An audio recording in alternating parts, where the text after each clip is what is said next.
I'm going to tell you a story today, which I believe is the oldest story ever told. I'm going to call it a tale of three trees. Like any tale, it starts long, long time ago in a land far, far away. There is this place called Garden of Eden. We don't know if Garden of Eden was a celestial entity that existed in a different dimension, or it was a terrestrial, earthly entity, or maybe it's a fusion of two. We don't know, but it doesn't matter. All we know is that this garden has different trees with weird names. Now, there is confusion about, particularly that two trees are mentioned here, and these are the two trees in the middle of the garden. I have an artistic rendition of these two trees, the tree of life and the tree of the knowledge of good and evil. The only thing I can tell you is that this fruit of the tree is not something you find in Trader Joe's, for example, right? It's not like you can walk into Trader Joe and say, hey, where is the fruit of the good and evil?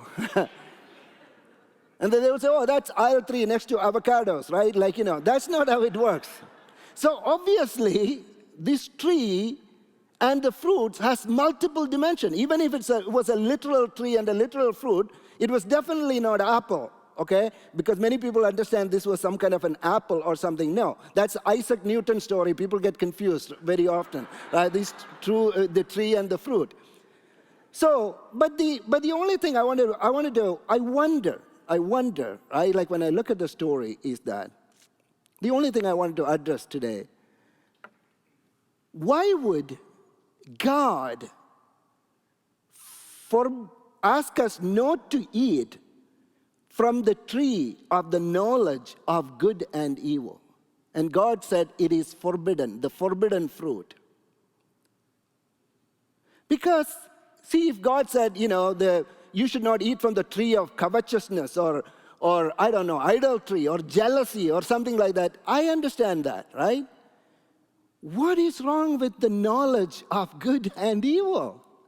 Isn't that a good thing? I mean, if I was in the garden, I would wonder, hey, isn't that a good thing, right? So, in order to understand this, just to explore this, we have to take a step back and look at it, something called the paradigm of relationship between God and human being through history. And if you know theology, you probably heard about dispensationalism and all that different dispensation. I'm not talking about dispensation, but it is something very similar.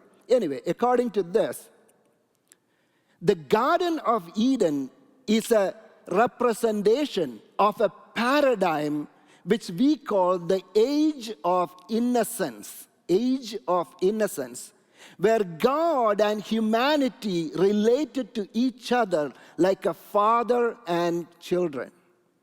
Okay? This is a time when human beings did the will of God by their instinct. Every creation, every form of creation do the will of God by instinct, right? Sun rises in the east. Sun doesn't wonder, hey, every day I'm rising in the east. Today I'm going to do it in the west. No, it does automatically. The rooster crows in the morning. It doesn't wonder, should I crow? I'm tired of doing this every Sunday or every day, right? No, it does it by instinct. And there was a time in humanity's history where human beings did the will of God by instinct. They didn't have to think about it. They just did it naturally. Now, does that mean that we were perfect in every respect? Not necessarily. For example, since this is the paradigm of the age of innocence, and when you, as a father, when you relate to your children, or as a mother, it doesn't matter. I remember I have 2 children, two daughters, Hannah and Emma, when they grew up. When they were toddlers, that was the age of innocence. And nothing that they did could make me upset. In the sense that because they do it out of their instinct. When they see me, they come. They don't have to wear makeup. They don't have to look pretty when I come home. And they come, they leap right into my lap because it didn't matter how they looked. It didn't matter how they smelled because they were my children.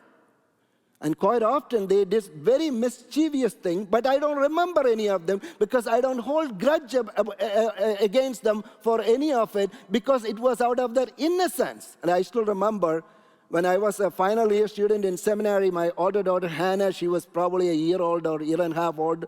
You know, she woke up from sleep and she had a glass of apple juice and she leapt right into my lap, and I was at my laptop and was all over the keyboard, and the laptop crashed completely, all my essays, everything gone. And this is back almost 20 years ago. It was not retrievable at that time, the technology. But I don't remember that. I don't hold anything against her, right? What I'm saying is, she did that out of her instinct, of her love for me. In that love, whatever she does is perfectly calibrated in my relationship with her, because that relationship is what calibrates that instinct. It doesn't matter whether you do the right thing or the wrong thing. As long as you have an innocent relationship with your Father, whatever you do is perfect in the eyes of the Father, right? Now, that's what they call the age of innocence. But then what happened? We ate the fruit, the forbidden fruit. The first thing that happened after we ate when I say we, because I put myself in that Garden of Eden, because we were all there, metaphorically speaking, in Adam and Eve, right? It was not just the story of two people. It's the story of humanity. We were all there in a sense, right?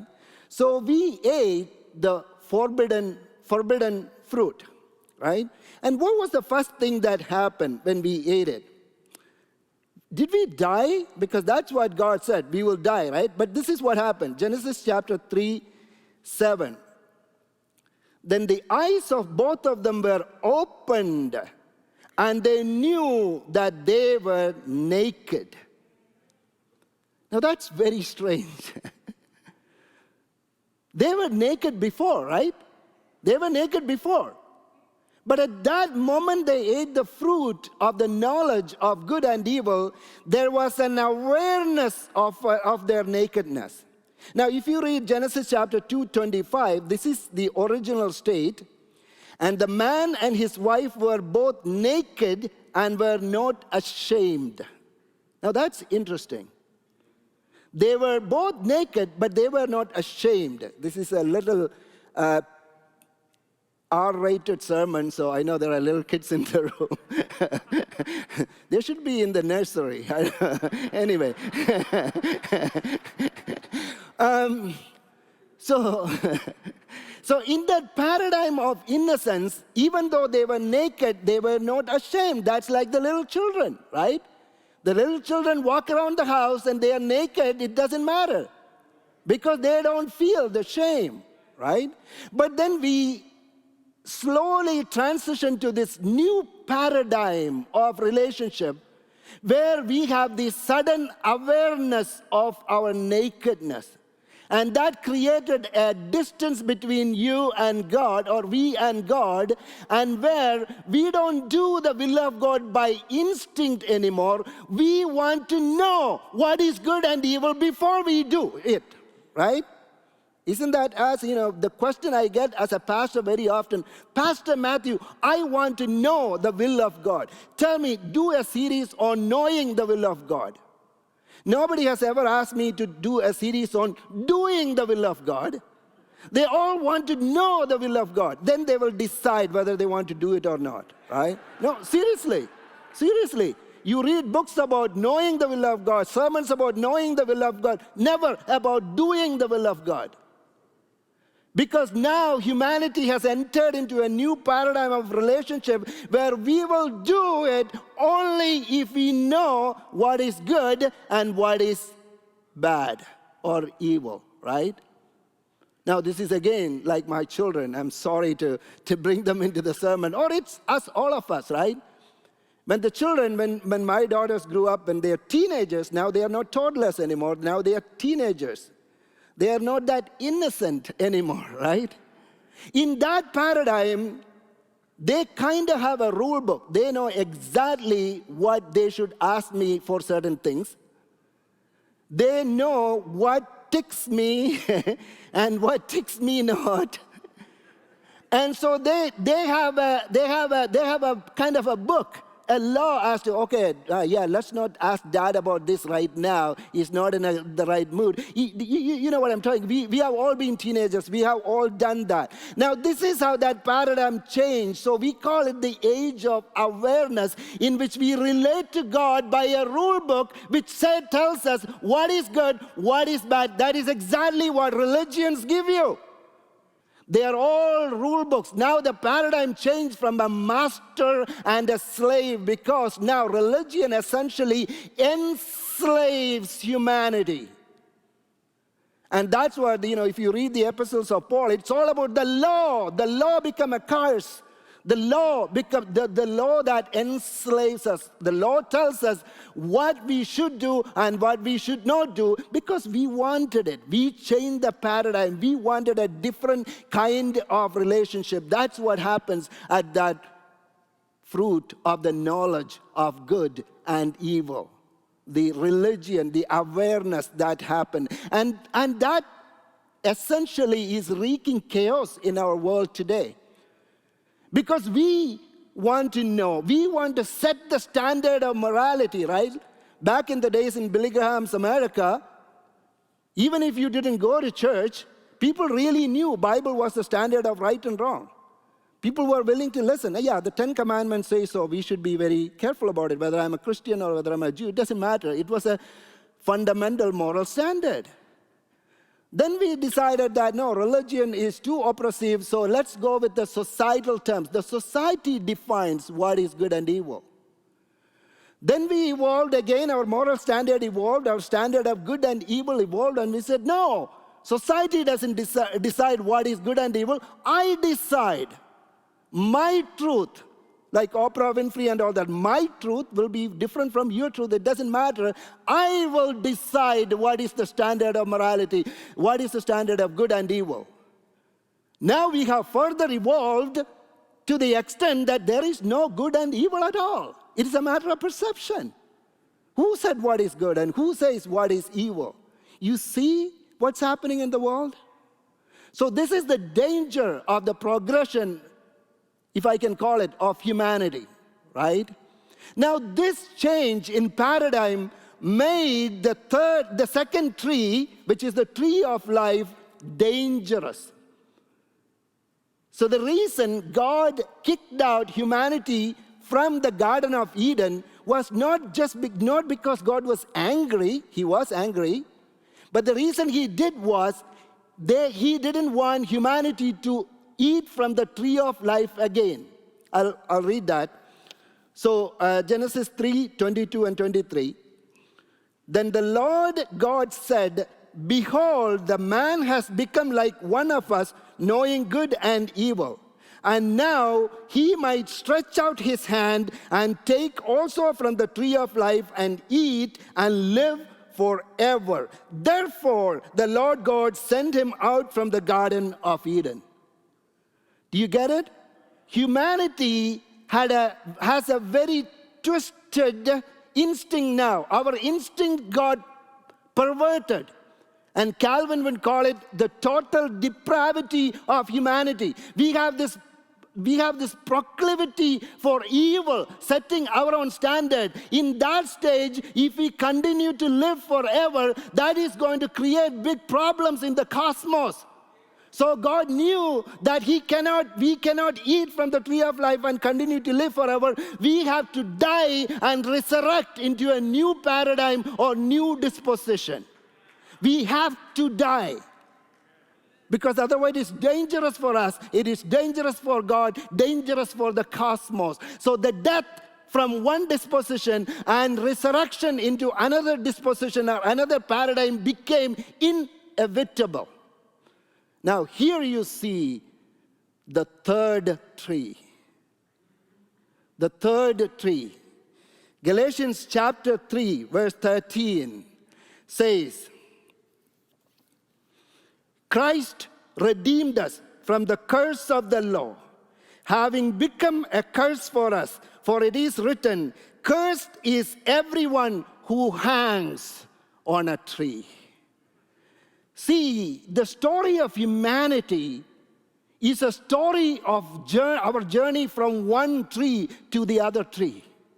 We ate from the tree of the knowledge of good and evil, and now we want the tree of life. God took the tree of life from the book of Genesis all the way to the book of Revelation, and we are yearning for it. We want the tree of life. We want life, life abundant. So this humanity is on a journey from Genesis to Revelation, from one tree to the other tree. But this journey will be made possible only by the third tree, which comes right in the middle. It is in the New Testament. The one who hung on a tree allowed us to have this death and resurrection possible. Christ redeemed us from the curse of the law by hanging on a tree, by becoming a curse for us. Now, we are called into a different paradigm, a third and the most beautiful paradigm, a new relationship, a new disposition, which I call the age of divine romance. I use the word romance because Christianity is a very romantic religion. Do you know that? Church is essentially the bride of Christ, right? And in the book of Revelation, you see the marriage between God or Christ and his church. And Paul said, I betroth you to one husband, Christ, as a pure virgin. Christianity is a romantic religion. Christ introduces a new word into the equation, which is love. Love.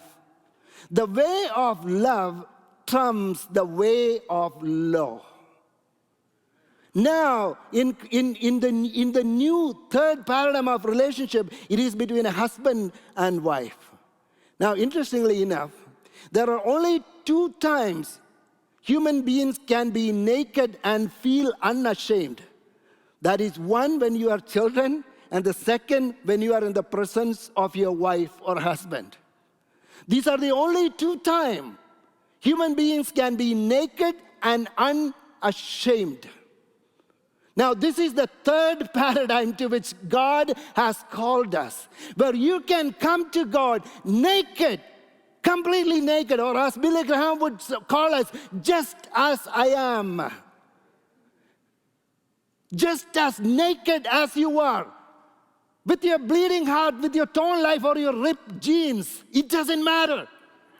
Because you are called into that naked and unashamed relationship, because the very God who was on the throne of grace came to this world naked and unashamed.